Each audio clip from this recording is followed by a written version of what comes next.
আপনাদের একটা বিষয় দেখাচ্ছি। আসলে দুনিয়াতে সৎভাবে চলতে গেলে অনেক কঠিন। এই হচ্ছে আমার দোকানের কেবলটা, যে দেখুন এটা হচ্ছে মিটারের কেবল।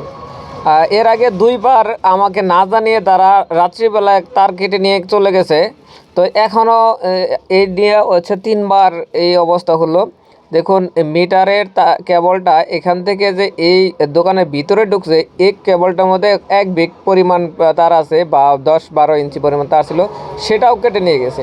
এই যে এখান থেকে এই মিটার থেকে এই পর্যন্ত তারটা, আসলে কত ধরনের নিচু মন মানসিকতা হলে এই সামান্য কেবলটুক নিয়ে গেছে। এটা আসলে এটা নিয়ে কিছুই করতে পারে নাই। 2 থেকে 3 হাত পরিমাণ হয়তো কেবল কেটে নিয়ে গেছে।